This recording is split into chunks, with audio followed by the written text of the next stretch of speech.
Welcome to The Explainer. Today, we're jumping into something that happens inside our heads every single second, but we rarely stop to think about it. We're talking about memory. It's so much more than just remembering facts. It's the invisible glue that holds our entire sense of self together. I want you to picture this for a second. A man sees his wife and his face just lights up with pure, unadulterated joy. It's beautiful. Then she steps out of the room for just a minute, and when she comes back in, he greets her again with that exact same delight, as if he hasn't seen her in ages. This isn't some movie script. It's a real-life story that actually helps us unlock the secrets of how our own memory really works. So the man in that story is named Randhir Kapoor.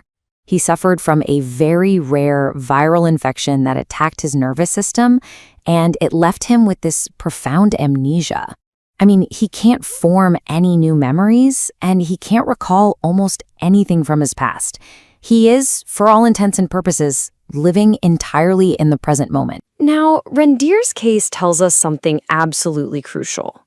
See, he can't remember his past, but he still knows how to talk. He knows how to get dressed. He can even sit down and play the piano. And that right there is our first huge clue. Memory isn't just one single thing. Nope, the brain has to be storing different kinds of memories in completely different places. Okay, so if memory isn't just some big, messy file cabinet in our heads, how do we pull out the right information when we need it? Well, it turns out we've got a few different tools for the job. And honestly, the easiest way to get it is to think back to your days in school. Think about it, right? First up, you've got recall. That's your classic fill-in-the-blank question on a test. You're just pulling a fact out of thin air. Then there's recognition, which is way easier. That's like a multiple-choice test where the answer is literally right there in front of you. You just have to spot it. And finally, there's relearning. You know this one. It's when you're studying for a final exam and you realize, hey, I'm picking this up way faster the second time around. So we know how we pull memories out, but what about how they get in there to begin with?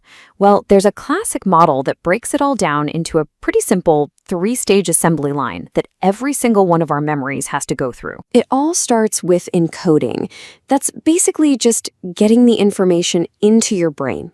Think of it like typing something on a keyboard. Next comes storage. Your brain has to actually hit save on that file. And finally, you've got retrieval, which is, finding and opening that file again when you need it.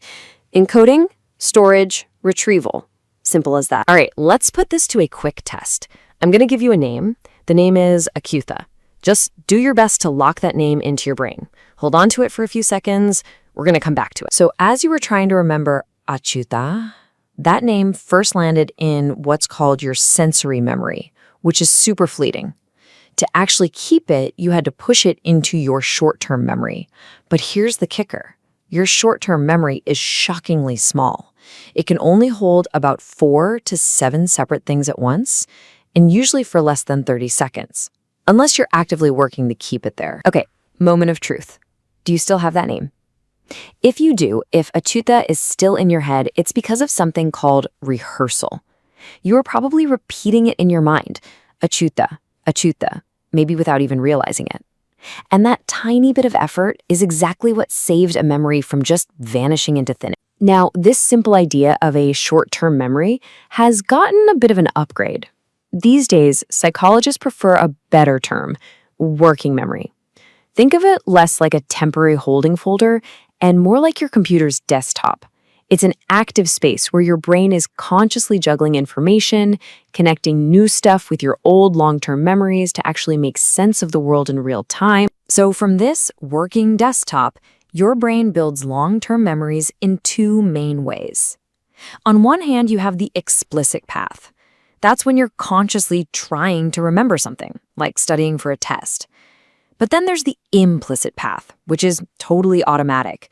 You don't have to try to remember that bad experience at the dentist to feel your stomach clench the next time you go. Your brain just does it for you. Okay, and here's the really cool part. This isn't just abstract theory. Because we understand how this process works, we can actually use specific strategies to encode information better and, make it stick. Let's look at how to do it. First, let's talk about what most of us do by mistake. shallow processing. This is when you only pay attention to the superficial stuff, like what a word looks like or what it rhymes with. This creates really weak, flimsy memories that fade away almost immediately. It's kind of like glancing at something without ever really seeing it. The secret sauce, then, is deep processing. This is where you encode information based on its meaning. You don't just see a word. You think about what that word actually represents. You connect it to things you already know. That's what builds a strong, durable network for that memory to live inside. So how do we actually do this? Well, there are some really powerful but simple tools. We can use chunking to break big things down into smaller, manageable bits, like we all do with phone numbers. We can use mnemonics, little memory aids like Roy G. Biv for the colors of the rainbow. But the most powerful tool of all is making it personal. If you can connect new information to your own life and your own emotions, you give it meaning, and that's what makes a memory last. All of these mechanics, all these little tricks and strategies, they all bring us back to one really profound truth. Our memories aren't just bits of data. They are the literal building blocks of who we are. And this brings us right back to Randhir Kapoor. Without his memories, a huge part of his self is just gone. It's a powerful reminder that this personal web of memories we all have, the joys, the pains, the lessons we've learned, they might haunt us sometimes, or they might sustain us. But either way, they absolutely define us. So we've seen how the brain works to build and store these experiences for the long haul. We've even learned a few ways to help it do a better job. But all of this brings up one last fascinating question. For everything we manage to keep, there's so much more that we lose. So how on earth does the brain decide what to keep and what to flush out? That's the other side of the memory coin, and a story for another explainer.